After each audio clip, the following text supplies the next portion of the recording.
रचाया है, सबको निमंत्रण दिया, सबको निमंत्रण दिया, हमको बुलाया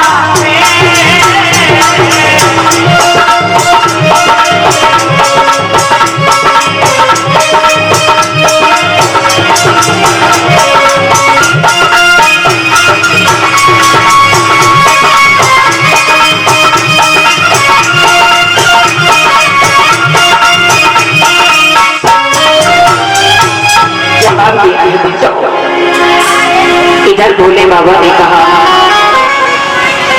अगर फिर भी तुम्हें जाना है तो मैं तुम्हें रोकूंगा नहीं, तुम जा सकती हो। क्योंकि भोले बाबा को पता था ये कोई साधारण नहीं, ये शक्ति है और शक्ति को कोई रोक नहीं सकता। भक्तों, कहा मैं तुम्हें रोकूंगा नहीं, अगर तुम्हें जाना है तो तुम जा सकती हो। उसी समय जैसे ही सती जी जब चलती हैं तो भोले बाबा ने क्या किया, नंदीगढ़ को पास में बुलाया है और नंदीगढ़ को पास में बुला करके सती जी की इतनी बड़ी धोती साड़ी थी, साड़ी इकट्ठी की और इकट्ठी करके जैसे ही बांधी तो सती जी कहने लगी, भैया मैं आज जा रही हूँ, कल रुकूंगी, परसों आ जाऊंगी लौट करके, मेरी सारी साड़ी क्यों बांध रहे हो? क्योंकि भोले बाबा को पता था भक्तों कि जा तो रही है लेकिन सती लौट करके नहीं आएगी, और अगर सती लौट करके नहीं आएगी तो सती की ये जो साड़ी है ना, ये चुंदरी है ना, ये मुझे भगवान का भजन नहीं करने देगी। उसी समय नंदीगढ़ पर सवार होकर के सती जब चल देती है यज्ञ के लिए, इधर भोले बाबा बैठे हैं, इधर सती जी यज्ञ में पहुंचती है तो क्या देखा है, सारे देवता बैठे हैं, सब देवियां बैठी हैं, इतनी सारी बहनें थी, और जैसे ही बहनों ने सती को देखा नंदीगढ़ पर सवार होकर के, सारी बहनें, एक होता है कि खुशी होती है, अगर कोई इंसान आता है तो दो प्रकार की खुशी होती है, एक खुशी होती है जो दिल से होती है कि कोई आ गया हो, एक खुशी वो उसे कहते हैं जो कि अगर कोई आता है तो उसका अपमान करने के लिए लोग हंसते हैं। तो जो सती की जो बहनें थी ना, 9 बहनें सती को देख करके हंसने लगी है, लेकिन वो दिल की हंसी नहीं थी, वो सिर्फ अपमान करने वाली हंसी थी। हंस रही है, ताली बजा रही है, लेकिन फिर भी सती ने कुछ नहीं कहा, क्योंकि सती सब जानती थी कि यहाँ पे मेरा अपमान हो रहा है। आगे के लिए चली, सब देवतागण पीछे को मुख करके खड़े हो गए, सब देवियां खड़ी हो गई, लेकिन सती ने फिर भी तो कुछ नहीं कहा और आगे चली तो दक्ष प्रजापति बैठे हैं, जैसे ही उन्होंने देखा, जवाब दिया, तुझे किसने बुलाया, अभी तू चली आई? सती ने हंस गई, हंसती हुई सती ने फिर भी जवाब नहीं दिया अपने पिता को, लेकिन कहते हैं एक माँ की ममता ऐसी होती है कि दुनिया खिल्लियां उड़ाए, दुनिया मारे पीटे, लेकिन माँ की ममता ऐसी होती है कि सती की माँ ने अपनी बेटी को गोद में ले लिया और छाती से लगा करके फूट फूट करके रोने लगी और कहने लगी, बेटी मैंने तो तुम्हारे पिता को बहुत समझाया, लेकिन तुम्हारे पिता ने तुम्हारे पति का अपमान करने के लिए ही यज्ञ किया है। सती ने कहा, मैया कोई बात नहीं है, सब चलता है, लेकिन जब तक अभी गुस्सा नहीं आ रहा सती को, अपना अपमान हो रहा है, कदम कदम पर अपमान हो रहा है, लेकिन गुस्सा नहीं आ रहा। तो जैसे ही सती ने आगे के लिए पैर रखा तो क्या देखा कि सब देवता गणों का आसन पड़ा हुआ है, भोले बाबा का आसन भी नहीं है। सब देवता गणों का भोग रखा है, लेकिन भोले बाबा का भोग भी नहीं है। अपना अपमान तो सहन कर गई, लेकिन पतिव्रता नारी कोई होती है कि अपने पति का अपमान सहन न कर पाई। उसने कहा मेरा अपमान हो जाए मुझे कोई लज्जा नहीं, और जहां मेरे पति का अपमान हुआ है ऐसी सभा में मैं एक पल भी जी नहीं सकती हूँ। उन्होंने कहा अपने पिता से, दक्ष प्रजापति आज तुमने इस भरी सभा में मेरे पति को अपमान किया है, जा आज मैं संकल्प लेती हूँ कि तुझसे तो अच्छी जाता के पत्थर के यहाँ पैदा हो जाती तो मुझे आज अपने कलेजा में शांति होती, लेकिन मुझे क्या पता था कि इस दुष्ट नीच बाप के यहाँ पर मैं पैदा हुई हूँ। जा आज के अलावा मेरे शरीर में तेरे अंश का खून भी नहीं रहेगा, मैं अपने इस शरीर को जला करके राख कर दूंगी, क्योंकि जिस शरीर ने मेरे पति का अपमान किया है ऐसे शरीर की, ऐसे पिता की मैं बेटी बनना नहीं चाहती हूँ। इतना कह करके भक्तों सती ने जाकर के यज्ञ में कुलाज लगा दी भक्तों, और कुलाज लगा करके जिस यज्ञ में आहुति जल रही थी उसी यज्ञ में जाकर के गिर गई, अपने शरीर को समाप्त कर डाला। अब तो हाहाकार मचने लगे चारों तरफ से, सती समाप्त हो गई, सती समाप्त हो गई। जो नंदीगढ़ थे सब भागने लगे, कोई किसी को मार रहा है, कोई अब तो हाहाकार होने लगी। तो वहां पे तारासुर नाम के एक ऋषि थे, उन्होंने उस समय यज्ञ को संभाल लिया, लेकिन नंदीगढ़ भागते हुए भोले बाबा के पास में पहुंचे। जब पूरा समाचार सुनाया तो भोले बाबा को क्रोध आया, भोले बाबा ने अपनी जटा में से एक बाल उखाड़ा और खाल करके जमीन पर पटक दिया, इससे वीरभद्र पैदा हो गया। जब वीरभद्र पैदा हुआ तो आंधी तूफान लेता हुआ आ रहा है, जो हंस रहा है उसके दांत तोड़ लिए, जो गर्दन हिला रहा है उसकी गर्दन काट ली, उंगली चला रहा है उसकी उंगली काट ली, जो भाग रहा है उसके पैर काट लिए। अब चारों तरफ से हाहाकार मच रहा है। जैसे ही भोले बाबा ने देखा दक्ष प्रजापति को कि दांत फाड़ करके हंस रहा था, उन्होंने तलवार से उसकी गर्दन को काट डाला, गर्दन को काट डाला। तुमने देखा है गर्दन काटने के बाद में जब दक्ष प्रजापति जब समाप्त गए हुए, सिर्फ पूरा शरीर पड़ा हुआ था लेकिन चेहरा नहीं था, ऊपर का शरीर नहीं था। भोले बाबा ने जाकर के जो सती समाप्त हो गई थी अग्नि में, उसी जलती हुई सती को हाथ पे धारण कर लिया, और जलती हुई लेकर के सती को जब जलती है, जब भोले बाबा तो जहां जहां इतने बार सारे देवता थे उन्होंने देखा कि भोले बाबा के जब तक हाथ पर सती रहेगी तब तक इनका क्रोध इतना बढ़ता जाएगा कि तीनों लोगों को जो भस्म कर देंगे।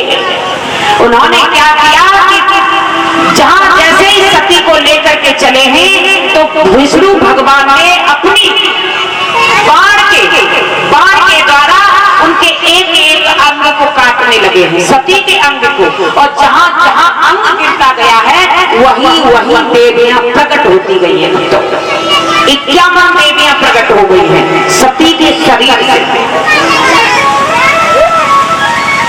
और जहां शरीर का पूरा समाप्त हो गया है वही भोले बाबा का क्रोध शांत हो गया है।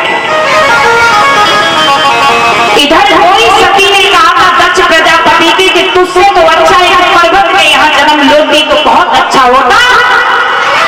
आज इधर कोई सती हिमाचल राजा के यहाँ जन्म लेती है। इतनी खुशियां मनाई जा रही है कि खुशियां का कोई भी ठिकाना नहीं है।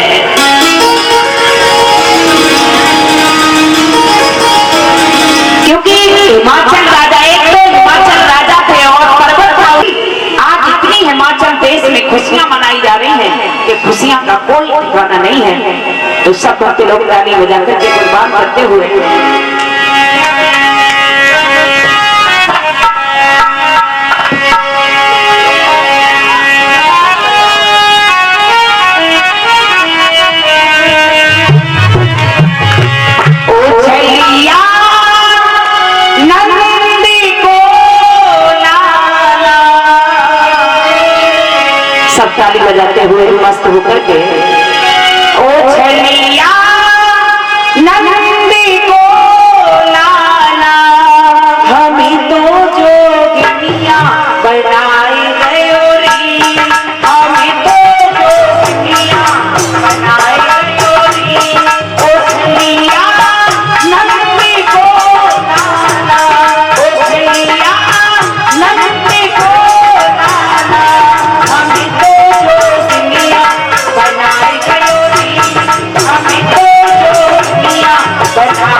मैंने तुमसे एक बात कही थी, श्रीमद् भागवत में सबसे बड़ी महत्व है कि हम किसी चीज का संकल्प लें।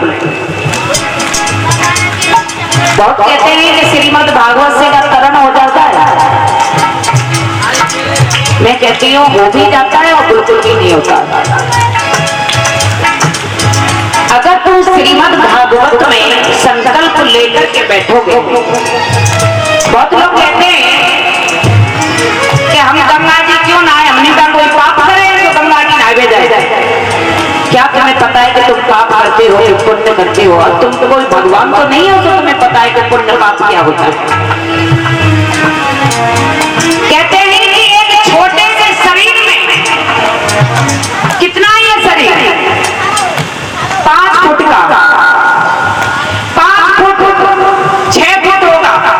उस शरीर में इतना घमंड इंसान का भरा हुआ है कि सब घमंड में इतना चूर है कि वो भगवान को भी भूल गया है। आज मैं यहाँ पर बैठी हूँ, कल रहूं न रहूं किसी को पता है? किसी को एक पल का भी पता नहीं है कि जिंदगी हमारी कल है या नहीं है। लेकिन फिर भी इंसान को बहुत बड़ा घमंड है, मुझका इतना पैसा है, मैं ये हूँ, मैं वो हूँ।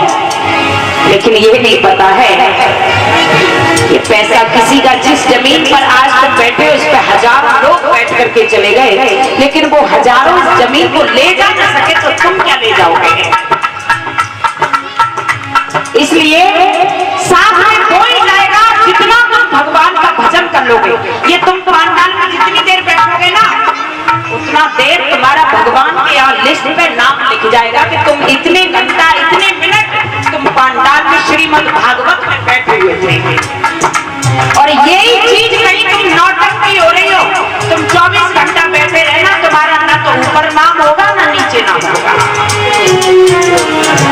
तो अगर इस पांडाल में बैठ करके अगर तुम थोड़ी भी ताली बजा करके भगवान का कहते हैं, भगवान अगर से हाथ दिए ना, जिसके हाथ में होता उस व्यक्ति को जाकर के पूछो कि हाथ के बिना शोभा क्या होती है। और मैंने तो तुम्हें सब कुछ दिया है, हाथ भी दिए, मुख भी दिया, आंखें भी दी है, पैर भी दी है, और फिर भी मेरा सब कुछ तुम मुझे अर्पण नहीं कर सकते हो, तो तुम किसे कर पाओगे? कहते हैं ना, तुमने देखा है आरती कहते हैं कि तेरा तन मन धन सब तेरा, तुझको अर्पण क्या लागे मेरा। लेकिन कहते जरूर है कि तेरा तुझको अर्पण, लेकिन मन में ये है कि ये तो मेरा ही है, तेरा कुछ भी नहीं है। इसलिए भगवान से कहो कि तेरा है, तेरा तुझको अर्पण क्या लागे मेरा। तो इसलिए अगर अर्पण करना तो एक बार ऊपर को हाथ कर ले, ये कहीं हाथ ये तेरे ही प्रभु और तेरे लिए अर्पण करते हैं। बोल कन्हैया लाल की।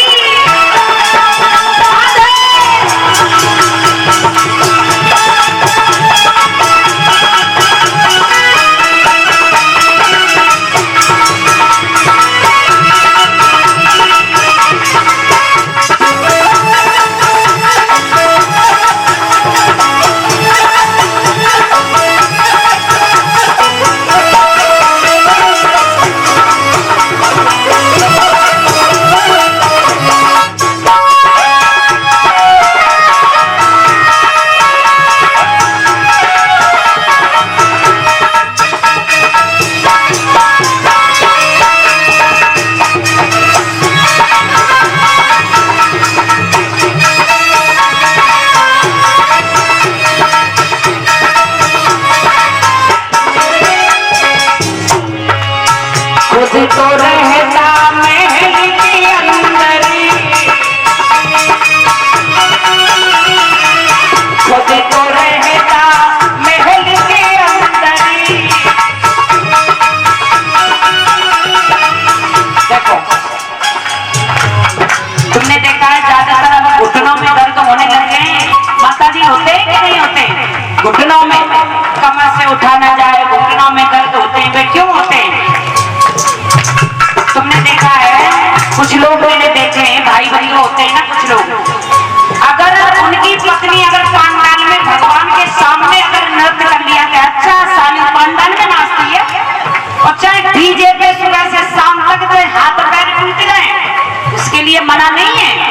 लेकिन जहाँ पांडाल है लोग उस चीज को भी